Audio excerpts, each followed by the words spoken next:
വളരെ വർഷങ്ങൾക്ക് മുൻപ് പേർഷ്യയിൽ ധനികനായ ഒരു വ്യാപാരി ജീവിച്ചിരുന്നു. കാസിമും ആലിബാബയുമായിരുന്നു അയാളുടെ പുത്രന്മാർ. പിതാവിന്റെ മരണശേഷം മൂത്ത പുത്രൻ കാസിം സ്വത്തെല്ലാം കൈക്കലാക്കി. ഒരു ധനിക ഭവനത്തിൽ നിന്ന് അയാൾ വിവാഹവും കഴിച്ചു. അനുജനാകട്ടെ കാട്ടിൽ പോയി വിറകുവെട്ടി വിറ്റാണ് ജീവിതം കഴിച്ചത്. വെട്ടിയെടുത്ത വിറകുകൾ ചന്തയിൽ കൊണ്ടുപോയി വെറും തുച്ഛമായ പൈസയ്ക്കാണ് അദ്ദേഹം വിറ്റിരുന്നത്. ഒരു പാവപ്പെട്ട പെൺകുട്ടിയായിരുന്നു ആലിബാബയുടെ ഭാര്യ. രാവിലെ തന്നെ ആലിബാബ ജോലിക്കു പോകും. ഒരു നാൾ കാട്ടിൽ വിറകുവെട്ടിക്കൊണ്ടിരിക്കെ കുറച്ചധികം ആളുകൾ തങ്ങളുടെ കഴുതപ്പുറത്ത് വനത്തിലൂടെ വരുന്നത് അയാൾ കണ്ടു. താൻ നിൽക്കുന്ന സ്ഥലത്തേക്കാണ് അവർ വരുന്നതെന്നു കണ്ട് ഒരു വലിയ വൃക്ഷത്തിൽ കയറി ഇലകൾക്കിടയിൽ അയാൾ മറഞ്ഞു. വലിയ ഒരു പാറക്കൂട്ടം വൃക്ഷത്തിന്റെ സമീപത്തുണ്ട്. അവർ വന്ന് അവിടെ നിന്നു. 41 പേർ ഉണ്ടായിരുന്നു. അവരുടെ ഭീകരമായ രൂപവും ആയുധങ്ങളുമൊക്കെ കണ്ടപ്പോൾ ഇവർ സാധാരണക്കാരല്ല എന്ന് ആലിബാബയ്ക്ക് മനസ്സിലായി. സംഘത്തലവനെന്ന് തോന്നിക്കുന്നയാൾ ഓപ്പൺ സിസൈം എന്നു പറയുകയും പാറയുടെ മുകൾ ഭാഗം ഇരുവശത്തേക്കും കതകു തുറക്കും പോലെ തുറക്കപ്പെടുകയും ചെയ്തു. ഇതുകണ്ട ആലിബാബ അത്ഭുതം കൊണ്ട് ഞെട്ടിത്തരിച്ചു നിന്നു. അവർ ഉള്ളിലേക്ക് പ്രവേശിച്ചു. കുറച്ചു സമയത്തിനു ശേഷം അവർ പുറത്തു വന്നു. ഷട്ട് സിസൈം എന്ന് സംഘത്തലവൻ പറഞ്ഞതോടെ പാറ പഴയ രീതിയിലായി. ഇതെല്ലാം കണ്ട് എന്താണ് സംഭവിക്കുന്നത് എന്ന് മനസ്സിലാവാതെ ആലിബാബ സ്തംഭിച്ചു നിന്നു. അവർ പോയി മറഞ്ഞു എന്നുറപ്പായപ്പോൾ ആലിബാബ വൃക്ഷത്തിൽ നിന്നിറങ്ങി.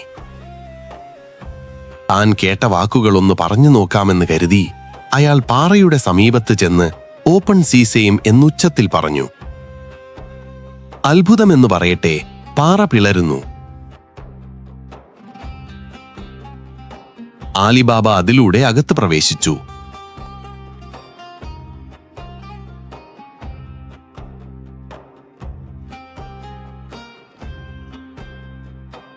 ആലിബാബയ്ക്ക് സ്വന്തം കണ്ണുകളെ വിശ്വസിക്കാൻ കഴിഞ്ഞില്ല. അനവധി സ്വർണവും രത്നങ്ങളും കൂട്ടിയിട്ടിരിക്കുന്നു. തിടുക്കത്തിൽ ഒരു ചാക്കു നിറയെ സ്വർണ നാണയങ്ങൾ നിറച്ച് അയാൾ പുറത്തിറങ്ങി ഷട്ട് സീസൈം എന്ന് പറയുകയും പാറ പഴയ സ്ഥിതിയിലാകുകയും ചെയ്തു. ഇവർ കൊള്ളക്കാർ തന്നെയെന്ന് ആലിബാബയ്ക്ക് മനസ്സിലായി. അതിവേഗം തന്റെ കഴുതപ്പുറത്ത് കയറി വീട്ടിലേക്ക് പുറപ്പെട്ടു.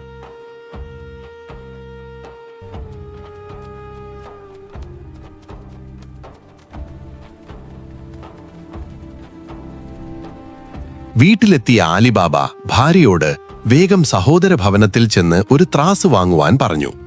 ഭാര്യ ഉടൻ തന്നെ ത്രാസ് വാങ്ങുവാൻ പോയി.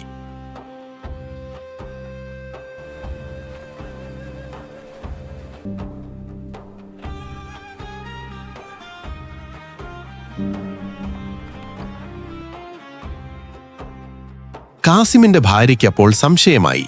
എന്തിനായിരിക്കും ഇവർക്ക് ത്രാസിന്റെ ആവശ്യം? അവൾ ത്രാസിൽ അല്പം പശ തേച്ച് ത്രാസ് കൊടുത്തയച്ചു.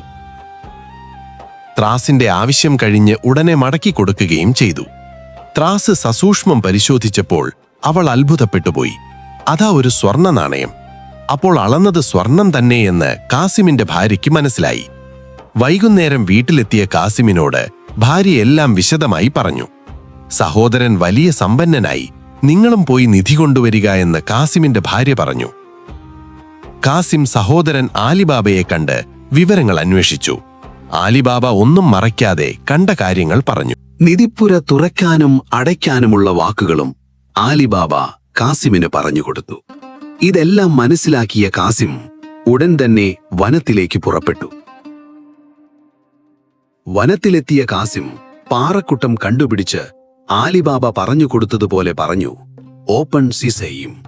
പതിയെ പാറ തുറന്നു. അത്ഭുതകരമായ കാഴ്ച കണ്ട് ആകെ സംഭ്രമം പിടിച്ച കാസിം അവയെല്ലാം പല ചാക്കുകളിൽ നിറച്ചു. സമയം പോകുന്നതറിയാതെ കാസിം കിട്ടിയ സ്വർണ നാണയങ്ങൾ ചാക്കുകളിൽ വാരിക്കൂട്ടാൻ തുടങ്ങി. പിന്നീട് അവയെല്ലാം ചുമന്നു പുറത്തിറങ്ങാൻ വന്നപ്പോൾ പാറ തുറക്കാനുള്ള വാക്ക് കാസിം മറന്നുപോയി. പരിഭ്രാന്തനായ അയാൾ ഗുഹയ്ക്കുള്ളിൽ പരക്കം പാഞ്ഞു. അപ്പോൾ തന്നെ കള്ളന്മാർ എത്തിക്കഴിഞ്ഞിരുന്നു.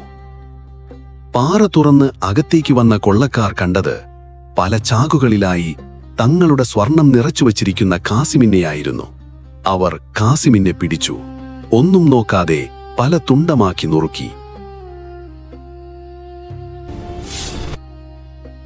കാസിം മടങ്ങിവരാഞ്ഞതെന്തുകൊണ്ടെന്നറിയാൻ ആലിബാബ പുറപ്പെട്ടു. പല ദിക്കിലും അന്വേഷിച്ചു. ഒടുവിൽ നിധിയറയിലെത്തിയപ്പോൾ കാസിമിന്റെ ശരീരം കണ്ടു. തന്റെ സ്വന്തം സഹോദരന്റെ ശരീരം കണ്ട ആലിബാബ വിഷമത്തോടെ അവയെല്ലാം എടുത്ത് തന്റെ കഴുതപ്പുറത്തു കയറ്റി വീട്ടിൽ കൊണ്ടുവന്നു. അദ്ദേഹത്തിന്റെ വീട്ടിൽ ബുദ്ധിമതിയായൊരു അടിമ പെൺകുട്ടിയുണ്ട്, മോർജിയാന. അവളെ വിളിച്ചിട്ടു പറഞ്ഞു, മോർജിയാന, ഈ ശരീരം തുന്നി ഒന്നാക്കുക. ആർക്കും ഒരു സംശയവും തോന്നരുത്. മോർജിയാന ഒരു മരുന്നു പീടികയിൽ ചെന്ന് കാസിം അതീവ ഗുരുതരാവസ്ഥയിലാണെന്നാൽ മരുന്നു വേണമെന്നാവശ്യപ്പെട്ടു. പിന്നീട് വിദഗ്ധനായ തുന്നൽക്കാരൻ ബാബ മുസ്തഫയെ പോയി കണ്ടു. നല്ല തുക വാഗ്ദാനം ചെയ്ത് അദ്ദേഹവുമായി വീട്ടിലെത്തി. സ്ഥലം മനസ്സിലാകാതിരിക്കാൻ അയാളുടെ കണ്ണു മുടിക്കെട്ടിയാണ് കൊണ്ടുവന്നത്. ബാബ മുസ്തഫ കാസിമിന്റെ ശരീരം തുന്നിക്കെട്ടി. അത് ഒരു സ്വാഭാവിക മരണം എന്ന് ആലിബാബ വരുത്തി തീർത്തു. കൊള്ളക്കാർ മടങ്ങി വന്നപ്പോൾ ഖാസിമിന്റെ ശരീരം നഷ്ടപ്പെട്ടതറിഞ്ഞ് പരിഭ്രമിച്ചു. ഒരാൾ കൂടി നമ്മുടെ സങ്കേതം കണ്ടെത്തിയിരിക്കുന്നു എന്നവർക്ക് മനസ്സിലായി. അയാളെ പിടികൂടുവാൻ ഒരു കള്ളനെ സംഘത്തലവൻ നിയോഗിച്ചു. കള്ളൻ പല ദിക്കിലും അന്വേഷിച്ചു. ഒടുവിൽ കള്ളൻ തയ്യൽക്കാരൻ ബാബ മുസ്തഫയെ കണ്ടുപിടിച്ചു. ഒരു സ്വർണ്ണ നാണയം കൊടുത്തപ്പോൾ ബാബ മുസ്തഫ ആലിബാബയുടെ വീട് കാണിച്ചു കൊടുത്തു. അയാൾ വീടിനു സമീപം ത്രികോണത്തിൽ ഒരടയാളമിട്ടു. മോർജിയാന ഇതൊക്കെ കണ്ടുകൊണ്ട് അവിടെ സമീപത്തുണ്ടായിരുന്നു. അവൾ അതേ അടയാളം ആ വീതിയിലെ എല്ലാ വീടിനുമിട്ടു. രാത്രിയിൽ കൊള്ളക്കാർ വന്നു. പക്ഷെ അവർക്ക് ആലിബാബയുടെ വീട് കണ്ടെത്താനായില്ല. കോപാകുലനായ സംഘത്തലവൻ ആ കള്ളനെ വധിച്ചു. എന്നിട്ട് മറ്റൊരാളെ നിയോഗിച്ചു. അയാളും ബാബ മുസ്തഫയിൽ നിന്ന് വിവരം ശേഖരിച്ചു. എന്നിട്ട് ആലിബാബയുടെ വീട്ടിലെത്തി ഒരു വിറകു കഷണം അടയാളം വെച്ച് മടങ്ങി. ഇത് കണ്ട മോർജിയാന ഇതേ രീതിയിലുള്ള വിറകു കഷണം തെരുവിലെ എല്ലാ വീടുകളിലും വെച്ചു. രാത്രിയിൽ കൊള്ളക്കാർ എത്തിയപ്പോൾ അവർക്ക് വീട് കണ്ടെത്താനായില്ല. കൊള്ളത്തലവന്റെ വാളിന് അയാളും ഇരയായി. കൊള്ളത്തലവൻ തന്നെ ആലിബാബയുടെ വീട് തേടിയിറങ്ങി. സന്ധ്യയായപ്പോൾ വേഷം മാറി ഒരു എണ്ണ വ്യാപാരിയുടെ രൂപത്തിലെത്തി. എന്റെ പക്കൽ കുറച്ച് എണ്ണയുണ്ട്, ഒരു രാത്രിയിൽ ഇവിടെയൊന്ന് ഇറക്കി വയ്ക്കട്ടെ എന്ന് ആലിബാബയോട് വ്യാപാരി ചോദിച്ചു. ആലിബാബ സസന്തോഷം സമ്മതിച്ചു. 38 വീപ്പകൾ വ്യാപാരിയുടെ പക്കൽ ഉണ്ടായിരുന്നു. ഒരു വീപ്പയിൽ നിറയെ എണ്ണയും. മോർജിയാന വീപ്പകൾക്കരികിലൂടെ നടന്നപ്പോൾ അവയ്ക്കുള്ളിൽ നിന്ന് ചില ശബ്ദങ്ങൾ കേട്ടു. ആരൊക്കെയോ സംസാരിക്കുന്നതായാണ് മോർജിയാന കേട്ടത്. ബുദ്ധിമതിയായ മോർജിയാന കുറച്ച് തിളപ്പിച്ച എണ്ണ കൊണ്ടുവന്ന് ഓരോ വീപ്പയിലും ഒഴിച്ചു. രാത്രിയിൽ കൊള്ളത്തലവൻ ഉണർന്ന് വീപ്പയിലുള്ളവരെ വിളിച്ചപ്പോൾ ശബ്ദമൊന്നും കേൾക്കുന്നില്ല. തുറന്നു നോക്കിയ സംഘത്തലവൻ ഭയത്താൽ സ്തംഭിച്ചു നിന്നു. ഓരോ വീപ്പകളിലായി താൻ കൊണ്ടുവന്ന ബാക്കിയുള്ള 38 കൊള്ളക്കാർ കൊല്ലപ്പെട്ടിരിക്കുന്നു. അയാൾ ഭയത്താൽ അവിടെ നിന്ന് വേഗം കടന്നുകളഞ്ഞു.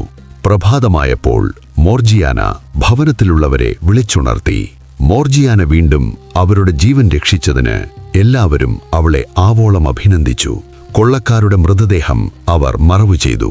ആലിബാബ മോർജിയാനയെ വിളിച്ചു പറഞ്ഞു, മകളെ, നീ ഞങ്ങളുടെ ജീവൻ രക്ഷിച്ചു. നീ ഇനിയും അടിമയല്ല, നിന്നെ ഞാൻ സ്വതന്ത്രയാക്കുന്നു. എന്നാൽ അവൾ വിനയപൂർവ്വം പറഞ്ഞു, ഞാൻ ഈ വീട്ടിൽ തന്നെ പാർത്തുകൊള്ളാം. ഇതുകേട്ട ആലിബാബയ്ക്ക് സന്തോഷമായി.